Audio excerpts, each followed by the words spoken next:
Good morning students, all of you. जैसा कि जो अपना लेसन चल रहा है मैन्युफैक्चरिंग इंडस्ट्री यानी विनिर्माण उद्योग, इसमें हमने देखा था कि भाई किस प्रकार से हम यहाँ पे बहुत सारे जो एग्रो बेस्ड अपनी इंडस्ट्रीज़ हैं, जैसे वस्त्र उद्योग हो गया, सूती वस्त्र उद्योग हो गया, और फिर इसके अंदर अगर अपन देखें बाद में तो अलग अलग और भी इंडस्ट्री हैं, जैसे पटसन उद्योग है, फिर चीनी उद्योग है, ये आगे बहुत सारी चीज़ें ऐसी इसमें आएंगी। तो कल का जो हमने पार्ट पढ़ा था उसमें हमने देखा था कि भाई किस प्रकार से हम जो स्पाइनिंग का जो कार्य कर रहे हैं, कताई का, है ना, तो गुजरात, महाराष्ट्र, तमिलनाडु में कर रहे हैं।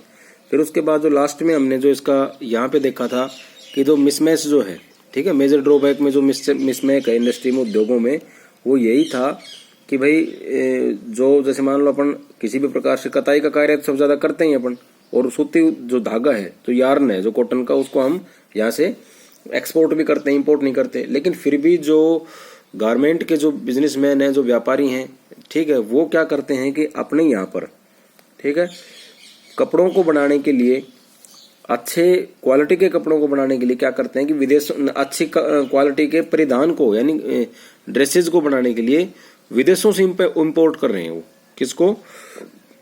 उच्च क्वालिटी के कपड़े को। क्योंकि हमारे यहाँ क्या है कि उनको जो कपड़ा बनाने की जो प्रक्रिया है वो काफी धीमी है।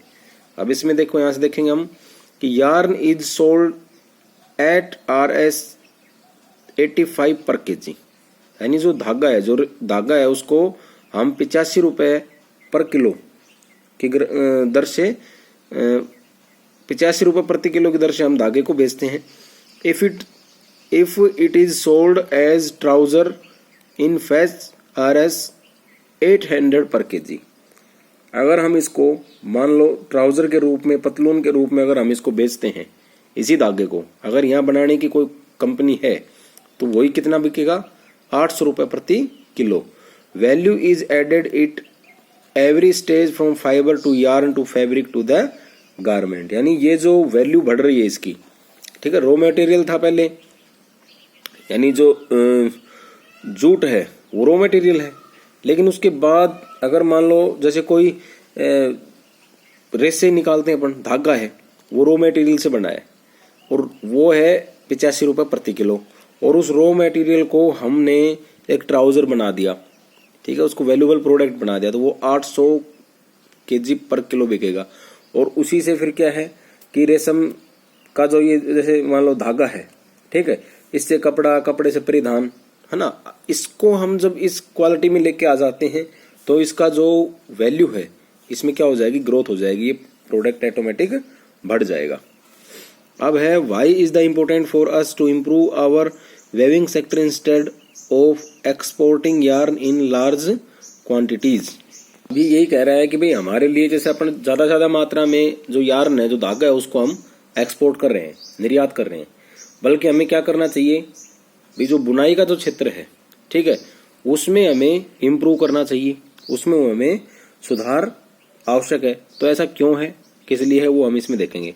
Although we made significantly increasing in the production of good quality long staple cotton 356 lakh bales of 170 kg each during 2011-12, the need to import is still felt। यानी जो लंबे रेशे वाले जो कपास का उत्पादन है उसमें हमने क्या किया है? इंक्रीज मिला है प्रोडक्शन के अंदर, गुड क्वालिटी का प्रोडक्शन मिला है, अच्छी उच्च क्वालिटी का जो हमें इसमें बढ़ोतरी हुई है, ठीक है। जो 356 लाख जो बेल्स थी पर kg, 170 kg ईच, उसमें 2011-12 के अंदर ये दिखाया गया है, ठीक है। अब है power supply is erratic and machinery needs to be upgraded in the weaving and processing sector in particular. यानी अगर अपन देखें, ठीक है, यानी हमें भाई विद्युत की जो मशीनरियां हैं, ठीक है, विद्युत की आपूर्ति हो, नई मशीनरियां लगे, तो इसके उपयोग में इसमें ऑटोमेटिक बढ़ोतरी भी होगी, और इसके उपयोग की हमें नीडेड है, अभी आवश्यकता है। अब other problems are the low output of labour and stiff competition with the synthetic fibre industry. यानी अन्य जो अदर जो समस्याएं वो ये है कि वो जो श्रमिक की जो उत्पादकता है, ठीक है, और जो कृत्रिम जो वस्तु उद्योग है, कृत्रिम वस्त्र उद्योग है, उसकी प्रतिस्पर्धा काफी प्रमुख है, सबसे ज्यादा है। अब आता है जूट टेक्सटाइल। जूट टेक्सटाइल का क्या रोल है? India is the largest producer of raw jute and jute goods and stand at second place in the export after Bangladesh. यानी अगर अपन बात करें बांग्लादेश के बाद दूसरा हमारा जो भारत देश है वो जूट के क्षेत्र में सबसे ज्यादा प्रोडक्शन करता है। There were about 80 jute mills in India in 2010-11, यानी 2010-11 में भारत में 80 जूट की मिलें थी। Most of these are located in West Bengal. ज्यादातर कहाँ पे है? वेस्ट बंगाल में है। Mainly along the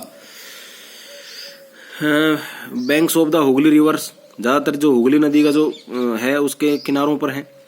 in the narrow belt 18 kilometre long and 3 kilometre wide. अगर अपन देखें जो नैरो बेल्ट है इसकी जो एक संकरी श्रृंखला है, क्या है वो 98 किलोमीटर लंबी और 3 किलोमीटर चौड़ी, जिसमें ज्यादातर ये सारी ये इंडस्ट्री लगी हुई है। अब इसके बाद है factor responsible for the location in the Hooghly basin are proximity of the jute producing areas or inexpensive water transport support by a good network of railways, roadways and waterways to facilitate movement of raw material to the mills, abundant water for processing raw jute, cheap labor from West Bengal and adjoining state of Bihar, Odisha and Uttar Pradesh। अब इसमें क्या है जो इसमें बताया गया है कि भाई जो 98 किलोमीटर लंबी और 3 किलोमीटर जो लंबी श्रृंखला है, इस ये क्या है, इसका क्या फैक्टर है, कौन सी चीज जिम्मेदार है इसके लिए, वहां पे स्थित होने के क्या कारण है? जैसे भाई पटसन जो उत्पादक क्षेत्र है, ठीक है, एक तो वो नजदीक है, जो जूट प्रोड्यूसिंग एरियाज जो है वो काफी इसके नजदीक है, और इसके अलावा वहां पर क्या क्या है भाई, सस्ता जल, जैसे नाव चलती है वहां पे, जल परिवहन है, सड़क अच्छी है, रेल अच्छी है, जल परिवहन का पूरा जाल है, वहाँ शिपिंग है काफी। फिर इसके बाद अगर देखें तो जो रॉ मटेरियल है, ठीक है, वो उनको जो मिल्स हैं उन तक ले जाने के लिए काफी सहायक होता है। और इसके साथ साथ इसके पास कौन कौन से राज्य हैं, जैसे नजदीक अगर देखें अपन तो वहां पे बिहार, उड़ीसा और उत्तर प्रदेश वहां बिल्कुल नजदीक है। अब अगला है Kolkata as a large urban centre provide banking, insurance and port facilities for export to jute goods. यानी अगर अपन देखें तो कोलकाता जो है एक बहुत बड़ा केंद्र के रूप में इनको बीमा, बैंकिंग और जूट से संबंधित जो भी सामान है उसको निर्यात के लिए ये सुविधाएं काफी प्रदान करता है जो कोलकाता पोर्ट है। अब इन 2010-11 इन jute industry was supporting 3.7 lakh workers directly and another 40 lakh small and marginal farmers who were engaged in cultivation of jute and mesta. Many more people were associated indirectly। यानी कह रहे हैं कि 2010-11 में अगर देखें जूट इंडस्ट्री से तो 3,70,000 लोग तो सीधे उससे जुड़े हुए हैं, और 70 लाख जो छोटे और जो अलग जो किसान हैं वो भी इस उद्योग में लगे हैं, और बहुत सारे इन चीजों में काम में अभी भी लग रहे हैं। अब challenges faced by industry include still competition in the international market from synthetic substitutes and from other competitors like Bangladesh, Brazil, Philippines, Egypt and Thailand। यानी अगर अपन देखें चैलेंज के रूप में देखें, चुनौतियों के रूप में देखें, जो इंटरनेशनल जो मार्केट है, ठीक है, वहां पर जो ये जो सिंथेटिक फैब्रिक है इसमें अपन देखें तो बांग्लादेश के अलावा, ठीक है, इसमें बांग्लादेश, फिलीपींस, ब्राजील, थाईलैंड और इजिप्ट यानी मिस्र, ये बहुत सारे ऐसे देश हैं जो हमारे लिए चुनौती बन रहे हैं। अब इसमें अब से however the internal demands has been on increase due to the government policy and mandatory use of the jute packaging. यानी अगर अपन देखें जूट पैकेजिंग का तो जो पटसन जो पैकिंग है, जो उसके जो कंपलसरी जो प्रयोग है, ठीक है, वो सरकारी जो नीतियां हैं उनके कारण इसकी डिमांड काफी अभी बढ़ रही है। अब है to stimulate demand to the produce need to be diversified. यानी इसकी जो डिमांड बढ़ने का जो मेन रीजन है वो ये भी है कि इसमें काफी